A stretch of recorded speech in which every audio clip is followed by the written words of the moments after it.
Hola amigos, we are here in the studios and we're about to record a new episode that is going to be very interesting specifically for parents. Yeah, we have to be aware of what's going on right now in society and in the schools and how the ideology of the day is affecting our kids about their sexual identity and their gender identity. Yes, I hope that you can join us.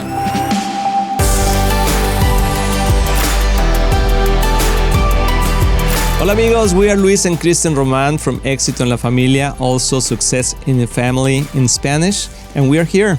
Yes, again, this is super exciting. We want to encourage you, if you know anyone that speaks Spanish, our podcast is also in Spanish. It's Éxito en la Familia o en éxitoenlafamilia.com también. There's a lot more information, so share this with someone else who speaks Spanish. And we do this twice a month, right? Also Yes. in English for our bilingual couples, and so we can all get something out of this.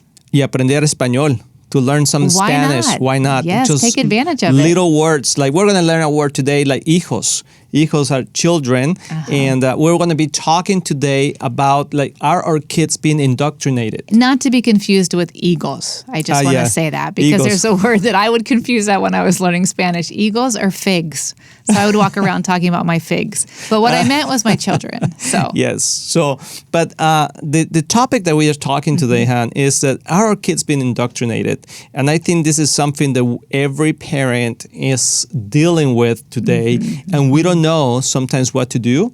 And if you don't know the Bible much, or you're just getting to know Christ, I mean, Yes. and we're involved in this society that is telling us that there's so many different options that what the Bible talks about, then we can get confused. yeah, absolutely. And to know what's going on with our kids at school, we're living in a very volatile environment socially. And unfortunately, the system that we used to count on, which was a system that was shared between the church and the school and parents, like that we were all in it together to raise these good citizens and good moral human beings and kind of working together to make that happen. Now, the church and the family is being pushed out, and the school and the state is beginning to align and to side. And what we're seeing is actually quite shocking. Yes. And this is what exactly Paul talked in the Bible to Timothy.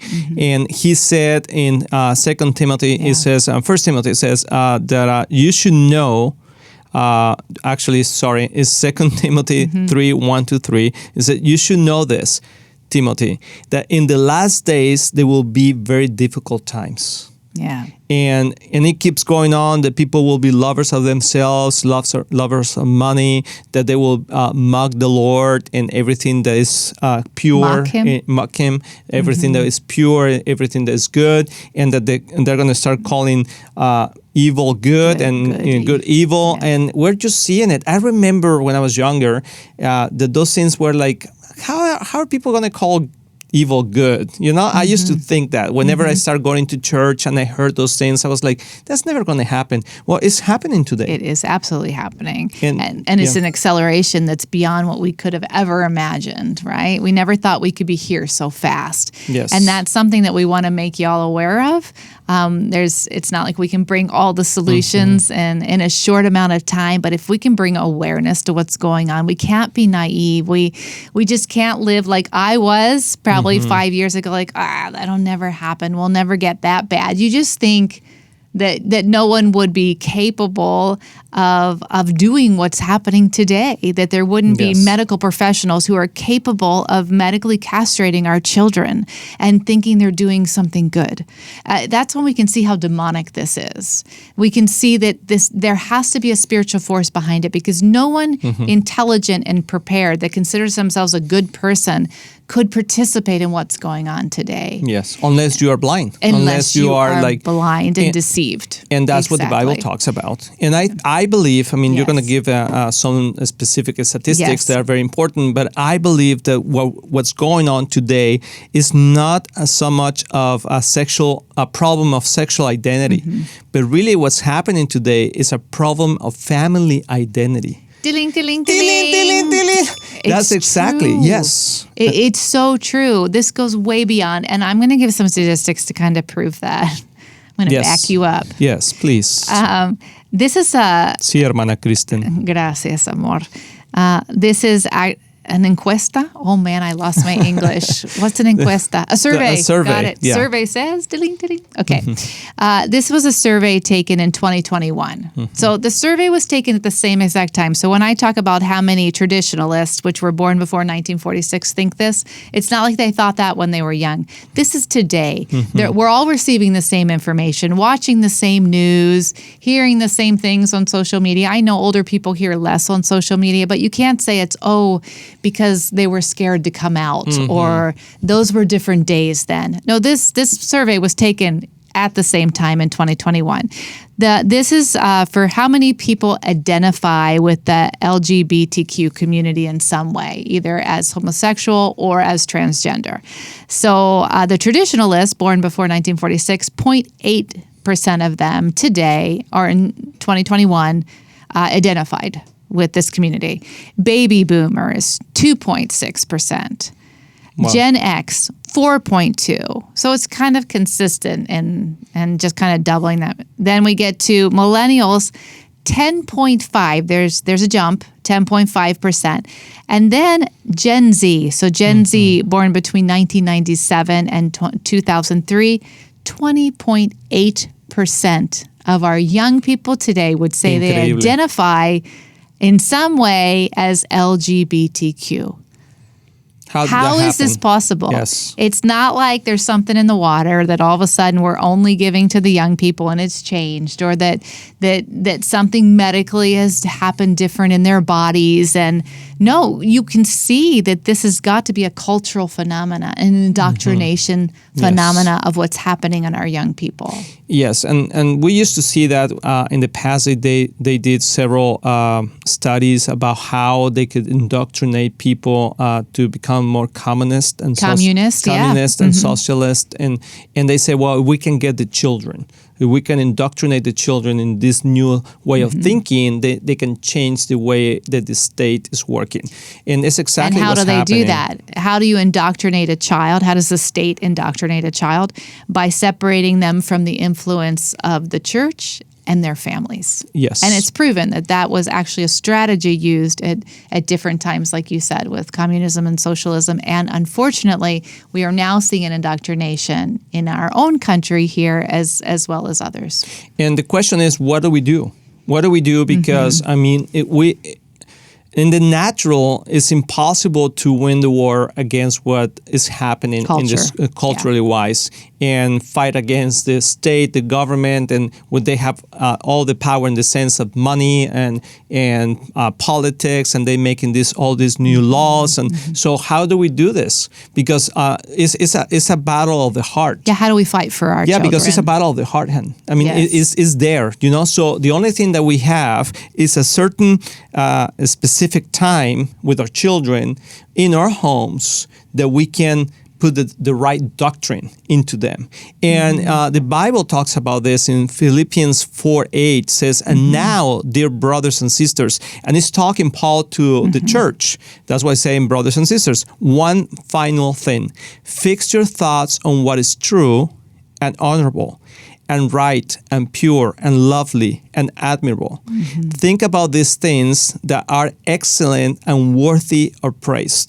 So I think one of the things that we can do as parents is to fix our eyes in what is right, in what is pure. Talk about those things. Don't try to say, don't do this, don't do that, but say, do this and do this, and you are this, and God, this is what God says you are, and a lot of affirmation in our homes.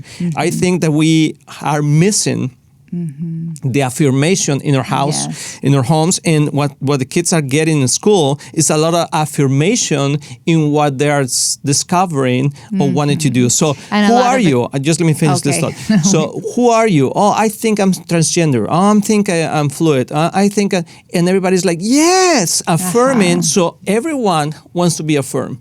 So my question to you and me as parents is, are we affirming our children or our kids in what God says who they are? And are our kids getting enough attention from us? Because some kids are doing it just as an attention-seeking activity. That's been proven now from some people that are detransitioning.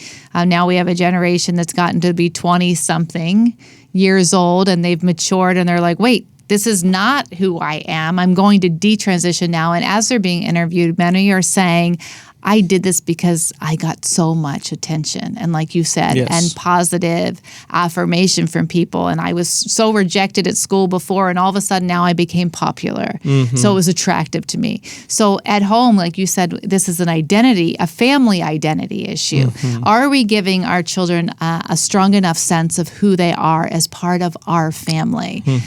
How important they are? Are they getting enough attention from us and enough affirmation?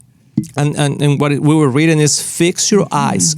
Fix your eyes. Concentrate on that and what is true and what is right and what is pure, lovely.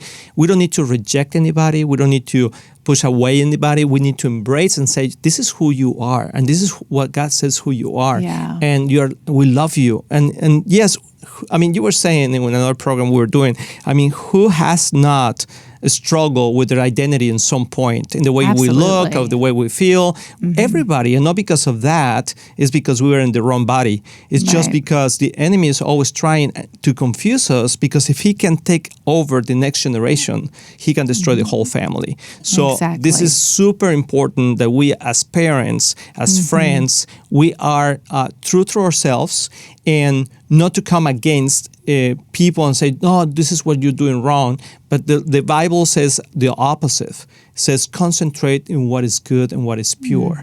So what is what we can do, Han? And create that family identity. Yes. Like making sure that they know that they're part of something very special, a community, that it, like our family can be its own tribe, right? Yes. That you are part of something so special. You have our last name, and this is not that kind of tribe. And because you're part of who we are, you are loved, you belong, you have, there's a sense of a future for you, that you'll be supported, and to understand that we can address these issues also spiritually. This is a spiritual battle for the heart of our children, so we need to take it on spiritually as well.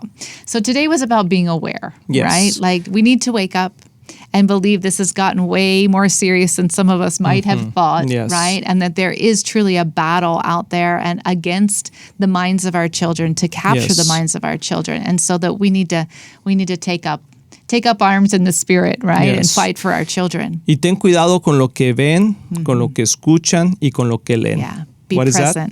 Be present. Say that in English. It sounded right to me. Like my bilingual brain did not realize that you were saying that in Spanish. Con Say lo it que again. leen, ten cuidado con lo que tus hijos leen. What they read. Lo que escuchan. What they listen to. Y lo que ven. And what they are watching. Así que nos vemos en la próxima. See you next time. Bye-bye.